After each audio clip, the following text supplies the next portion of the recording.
હવે વાત મોરબીની આરપારની લડાઈની।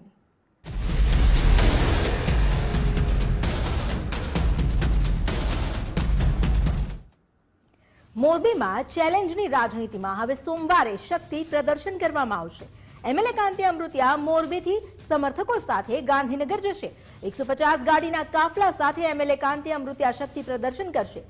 કાંતિ અમૃતિયા ગાંધીનગરમાં ગોપાલ ઇટાલિયાની 30 મિનિટ રાહ જોશે। બંને સાથે રાજીનામા આપવાની વાત પર કાંતિ અમૃતિયા અડગ છે। ગોપાલ ઇટાલિયા નહીં આવે તો કાંતિ અમૃતિયા નહીં આપે રાજીનામું। રાજીનામાની વાતથી સૌરાષ્ટ્રના રાજનીતિમાં ઘમાસાણ મચી ગયું છે। વધુ વાત કરીએ સંવાદદાતા રહીમ લાખાણી પાસેથી। રહીમ, હવે જે આ રાજનીતિમાં અત્યારે હડકંપ મચ્યો છે અને રાજીનામાની વાતને લઈને જે ચર્ચાઓ શરૂ થઈ છે, કાંતિ અમૃતિયાએ સ્પષ્ટ કરી દીધું છે કે જો ગોપાલ ઇટાલિયા નહીં આવે તો રાજીનામું નહીં આપે। હવે શું ક્યાસ લગાવવામાં આવી રહ્યા છે? ચોક્કસપણે અમિતા, જે રીતના વાત કરવામાં આવે મોરબીની પ્રાથમિક સુવિધાને લઈને જે વિરોધ થઈ રહ્યો હતો ને તે વિરોધના આખા જે વિવાદ છે તે ધારાસભ્ય પદના રાજીનામા અને સામે સામેની લડાઈની વાત છે ત્યાં સુધી પહોંચી છે।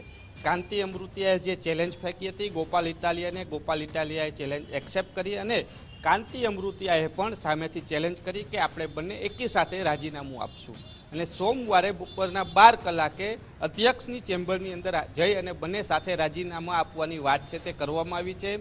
કાંતિ અમૃતિયા છે તે પોતે સોમવારે મોરબીથી પોતાના શક્તિ પ્રદર્શનની સાથે ગાંધીનગર જશે તેવી વાત છે તે સામે આવી છે। 150 કારના કાફલા સાથે ગાંધીનગર પહોંચશે અને ગાંધીનગર જે અધ્યક્ષ છે તેની ચેમ્બર જે વિધાનસભાની બહાર જે પોતે છે ત્યાં રહેશે અને ત્યાં પોતે ગોપાલ ઇટાલિયાની 30 મિનિટ સુધી રાહ જોશે। જે રીતના સમય આપવામાં આવ્યો છે 12 વાગ્યાનો કે 12 વાગ્યા સુધીની અંદર તે રાજીનામું આપવાની છે તે વાત કરવામાં આવી છે। એટલે કહી શકાય કે 12 વાગ્યા સુધી તે રાહ જોશે અને 12 વાગ્યા બાદ તે કાંતિ અમૃતિયા છે તે રાજીનામું નહીં આપે તેવી વાત છે તે પણ સામે આવી છે।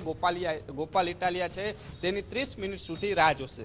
પરંતુ સૌથી મોટો સવાલ એ ઉત્પન્ન થઈ રહ્યો છે આ રાજકીય દાવ પેચની અંદર કોણ જે મહત્વની ભૂમિકા ભજવવામાં આવશે। કારણ કે જો ગોપાલ ઇટાલિયા નથી આવતો તો પછી તેને નીચે જોયું જેવું થશે ને જો ગોપાલ આવે છે ને કાંતિ અમૃતિયા તો તૈયારીઓ ગાડીઓ સાથે જોવા મળી છે। એટલે કહી શકાય કે તેના કારણે સૌરાષ્ટ્રના રાજકારણમાં છે તે ગરમાવો પણ આવ્યો છે। બીજી બાજુ કાંતિ અમૃતિયાના સમર્થનમાં તેના પાડોશી ધારાસભ્ય એટલે કે વાંકાનેરના ધારાસભ્ય જીતુ સોમાણીએ છે તે પણ કહ્યું છે કે જો ગોપાલ ઇટાલિયા જીતે છે તો તે પણ રાજીનામું આપી દેશે। એટલે સૌથી મોટો સવાલ છે કે સૌરાષ્ટ્રની રાજનીતિ અત્યારે જે રીતના દાવપેચ છે તે ખેલવામાં આવી રહ્યા છે કે તમારાથી જે રીતના લડાઈ માટે રાજકીય લડાઈ માટેના દાવપેચો થઈ રહ્યા છે, પરંતુ સૌથી મોટો સવાલ છે કે તેની વચ્ચે સોશિયલ મીડિયાની અંદર પણ વાતાવરણ ગરમ જોવા મળ્યું છે। કારણ કે સોશિયલ મીડિયાની અંદર લોકો કહી રહ્યા છે કે તમે ધારાસભ્ય પદ માટે સામસામે લડાઈ કર્યો છો, પરંતુ લોકોની સુવિધાની વાત છે તે પણ સાથે રહો, સુવિધાઓ પણ આપો તેવી વાત છે તે કરવામાં આવી છે।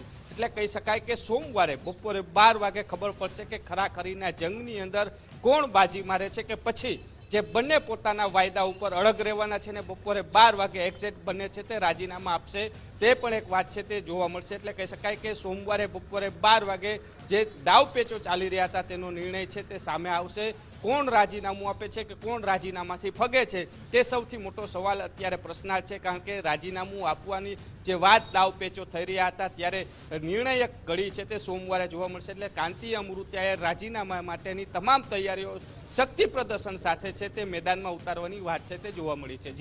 જી આભાર આપનું જાણકારી આપવા માટે।